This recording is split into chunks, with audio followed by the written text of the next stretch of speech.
Hi everyone, thank you so much for tuning into my tarot channel today. My name's Paulina and I have a short message for you from my guides. And I'm just going to tune in for a second, get my energy a little cleared, and maybe you can tune in with me and take some deep breaths from the diaphragm. 1, 2, 3, and hold it here and release. I keep seeing the image of a dreidel. I've tried to record this 3 times and I've been interrupted, and I keep asking for new imagery and Spirit keeps showing me a dreidel. And for me it's significant because my step-grandpa was Jewish, and even though he was an atheist because his extended family died in the Holocaust, he did, teach me about certain traditions. Like we did several seders together. Even though I was raised Catholic, I loved learning about Judaism and just a lot of things about it, from the mezuzah and the Yiddish phrases, just a lot of the things I learned from him. Anyway, so I have a lot of respect for Jewish culture, is what I'm trying to say, through that experience. But a dreidel is a toy that's used like around Hanukkah, and it spins, and like there's symbols on the sides, and depending on what symbol it falls on, it like means something for the game, and you can win like golden chocolate coins. Yeah, I feel like the dreidel is you, and you're spinning in life and you don't know where you're gonna land, and you're hoping you land somewhere good. And I feel like this greater hand of the universe or God is like spinning the dreidel. And so it's not such a fun game right now. It actually also makes me think of the whirling dervishes, which is something from Turkey. It's like an Islamic Turkish tradition of like, and maybe other cultures too. It's like this dance of just like spiral dancing that I think, is it just men that do it?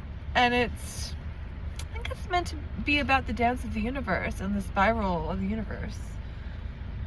My mind is moving really quickly, which makes me think that you're thinking really quickly and you need to slow down your thoughts. But I was immediately thinking of the Fibonacci sequence from what I was talking about there, which is that there's a perfect order and symmetry in different parts of nature, like the galaxies are, the way they spiral is the same as the spiral in a shell, or for example, a pine cone. I think that is the same ratio.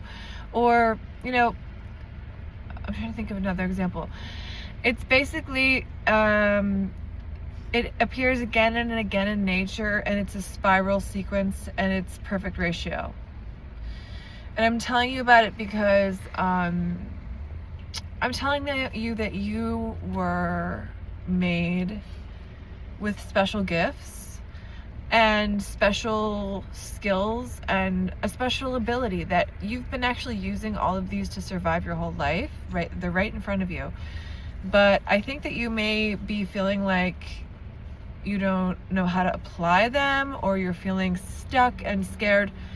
I think one really good thing is for the person watching, I'm sensing a lot of fear, is to know that your abundance, no matter where it's coming from, it comes from within. And that trust in self and in God and in abundance and spirit.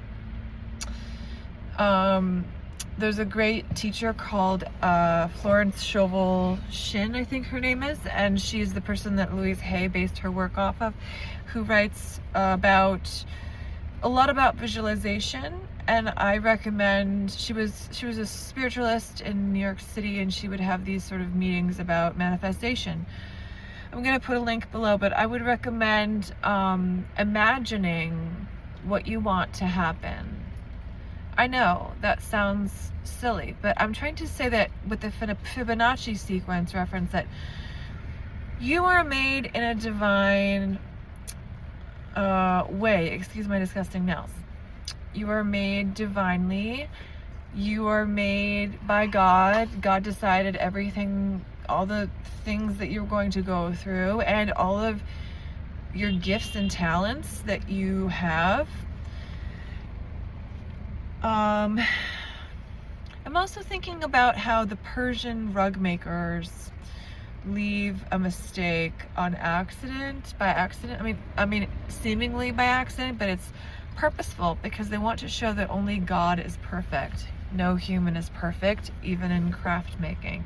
And I think that you've been, so with the dreidel, it's like you're worried where you're gonna land and you don't feel steady. With the Persian rug making and leaving something purposefully imperfect, I think you're not leaving room for the genius of intuition in your life.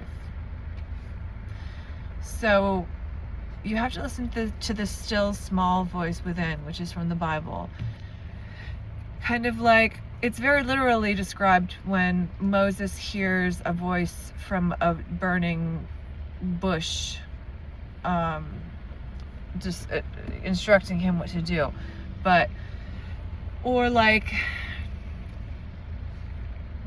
there's several examples of God speaking to people in the Bible, but you don't have to be a Bible person to hear what I'm trying to tell you. I'm trying to tell you that there's an inner voice inside of you that already knows where the dreidel may land upcoming, and you're ready and you can handle it, and you're not spinning. You know, actually the earth is spinning. So I think you're used to, it's spinning very slowly, but we are moving. Everything's changing, and you're getting more used to rolling with the punches of change.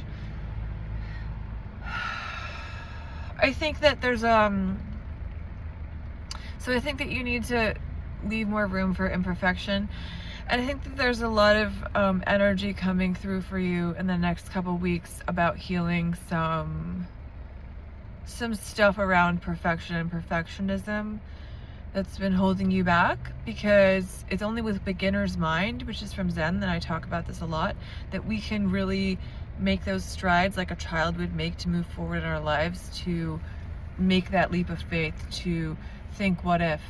And maybe you can list a couple of times in your life when you did that. So have a great day.